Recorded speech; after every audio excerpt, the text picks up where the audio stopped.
ಎಲ್ಲರಿಗೂ ನಮಸ್ಕಾರ. ಅತ್ತೆ ಸೊಸೆ ಕುಕ್ಕಿಂಗ್ ಚಾನಲ್ಗೆ ಸ್ವಾಗತ ಸುಸ್ವಾಗತ.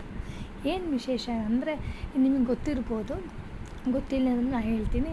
ಇದು ಹುಳ್ಳಿಕಾಳು, ಇದು ಸಾರು ಮಾಡ್ತಾರೆ, ಪಲ್ಯ ಮಾಡ್ತಾರೆ, ಎಲ್ಲ ಮಾಡ್ತಾರೆ. ಅದೇ ದೋಸೆ ಮಾಡೋದು ಗೊತ್ತಾ? ಗೊತ್ತಿಲ್ಲ ಅಂದರೆ ಕೇಳ್ಕೊಳ್ಳಿ. ಇನ್ನೇನು ದಿವಸ ಹುಳ್ಳಿಕಾಳನ್ನ ನೆನೆಸಿಡಬೇಕು. ಸಂಜೆ ಕಡಲೆಕಾಳು ಇದ್ರೆ ಬೇಕಾದ್ರೆ ಹಾಕೊಬೋದು, ಇಲ್ಲಾಂದರೆ ಸ್ಕಿಪ್ ಮಾಡ್ಬೋದು. ಓಕೆನಾ? ನೆಕ್ಸ್ಟ್ ಸ್ಟೆಪ್ಪು, ಚೆನ್ನಾಗಿ ನೆನೆಸಿಡಬೇಕು. ಓಕೆನಾ? ಆಮೇಲೆ ಅದೇ ಲೋಟದಲ್ಲಿ ಅಕ್ಕಿ, ಒಂದು ನೀರು ಕುಡಿಯೋ ಲೋಟದಲ್ವ ಅಲ್ಲಿ ಅಕ್ಕಿ ತೊಗೊಂಡಿದ್ದೀವಿ, ಅದು ಹಾಕ್ಕೊಳ್ಬೇಕು. ಒಂದೇ ಕಪ್ ಸಾಕು, ಒಂದು ದೊಡ್ಡ ಲೋಟದಲ್ಲಿ ಸಾಕು. ಓಕೆನಾ?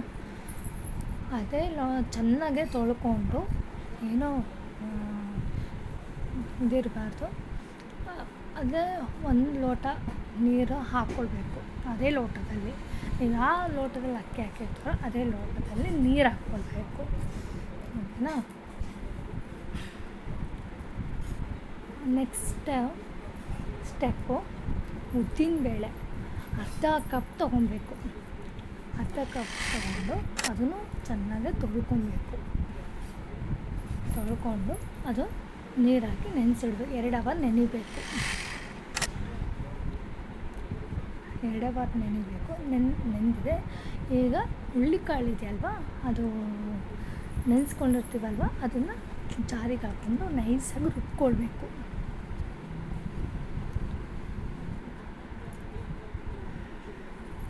ನೈಸಾಗಿ ರುಬ್ಕೊಳ್ಬೇಕು ಚೆನ್ನಾಗಿ.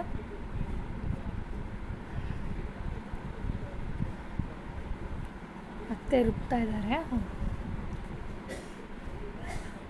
ಅವರು ದೋಸೆ ಎಲ್ಲ ತುಂಬ ಚೆನ್ನಾಗಿ ಮಾಡ್ತಾರೆ ಅಂತ, ಅದಕ್ಕೆ ಅವರಿಗೆ ಹೇಳೋದು ಮಾಡೋಕ್ಕೆ. ಸ್ವಲ್ಪ ನೀರು ಹಾಕ್ಕೊಳ್ಬೇಕು.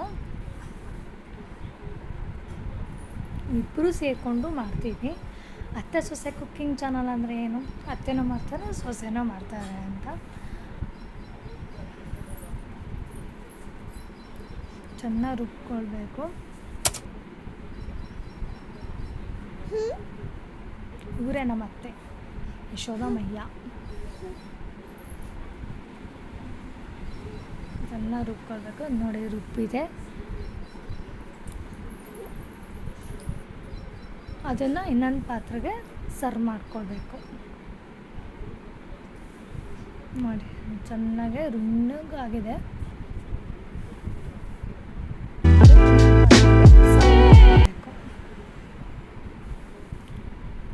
ಬೇಕಾದ್ರೆ ಇನ್ನೊಂದು ಸತಿ ಮಾಡ್ಕೊಬೋದು.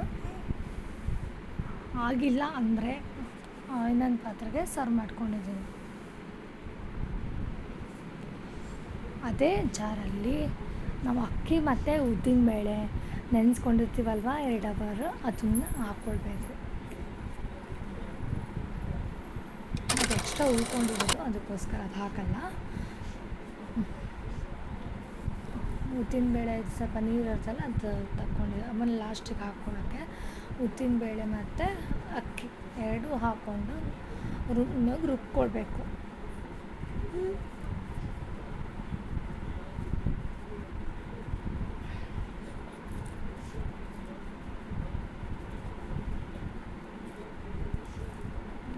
ರುಬ್ಕೊಳ್ಬೇಕು. ನೀರು ಆಮೇಲೆ ಹಾಕ್ಬೇಕು. ಫಸ್ಟು ಇನ್ನೆಷ್ಟು ರುಬ್ಕೊಳ್ಬೇಕು, ಆಮೇಲೆ ನೀರು ಉಳ್ಕೊಂಡಿರ್ತಾರಲ್ಲ ಅದರಲ್ಲಿ ಆಮೇಲೆ ಹಾಕ್ಕೊಳ್ಬೇಕು.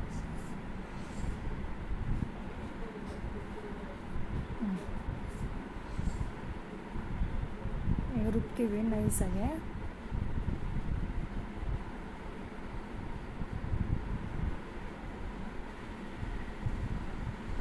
ನೋಡಿ, ರುಬ್ಬಾಗಿದೆ, ರುಣ್ಣಕ್ಕಾಗಿದೆ.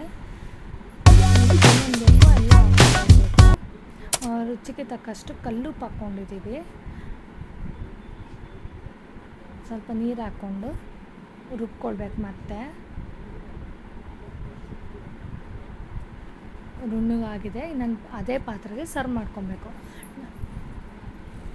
ಹುಳ್ಳಿಕಾಳಿಂದ ಮಾಡ್ಕೊಂಡಿದ್ವಲ್ಲ, ಅದೇ ಇದಕ್ಕೆ ಇದು ರುಬ್ಕೊಂಡಿದ್ವಲ್ಲ ಅದು ಹಾಕ್ಕೊಳ್ಬೇಕು.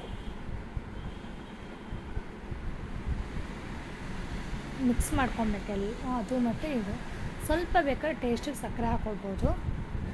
ಅದನ್ನು ಮಿಕ್ಸ್ ಮಾಡ್ಕೊಬೇಕೀಗ ಚೆನ್ನಾಗೆ. ಈಗ ರೆಡಿಯಾಗಿದೆ. ನೆಕ್ಸ್ಟ್ ಹೆಂಗೆ ಬರುತ್ತೆ ದೋಸೆ ನೋಡಿ, ಎಷ್ಟು ಚೆನ್ನಾಗಿ ಬಂದಿದೆ ಹಿಟ್ಟು. ಗರಿ ಗರಿ ಬರುತ್ತಾ ಏನು ಅಂತ ತೋರಿಸ್ಕೊಡ್ತೀನಿ ನೋಡಿ. ಇದಕ್ಕೆ ಎಣ್ಣೆ ಹಾಕೋದು ಬೇಡ, ಹಂಗೆ ಮಾಡ್ಕೊಳ್ಳೋದು. ನೋಡಿ ಎಷ್ಟು ಚೆನ್ನಾಗಿ ಬಂದಿದೆ.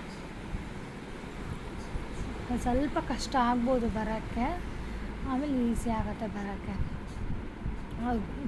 ಕರುಮಾಗಿತ್ತು. ನನ್ನ ಮಗಳು ತುಂಬ ಇಷ್ಟಪಟ್ಟು ತಿಂದಳು, ಅವಳಿಗೂ ಇಷ್ಟ ಆಯಿತು. ಮಕ್ಳಿಗೂ ಬೇಕಾದ್ರೆ ಮಾಡಿಕೊಡ್ಬೋದು. ಗರಿ ಆದ ಹುಳ್ಳಿಕಾಳು ದೋಸೆ ರೆಡಿ. ಎಣ್ಣೆ ಆದರೂ ಹಾಕ್ಕೊಬೋದು, ತುಪ್ಪ ಆದರೂ ಹಾಕ್ಕೊಬೋದು. ಇದು ಸಾಂಬಾರು ಚಟ್ನಿ ಯಾವುದಕ್ಕೆ ಬೇಕಾದರೂ ಮಾಡ್ಕೊಂಡು ತಿನ್ಬೋದು. ಬೇಕಾದ್ರೆ ಕಾಯಿ ಚಟ್ನಿಗಾಗಿರ್ಬೋದು, ಟೊಮೆಟೊ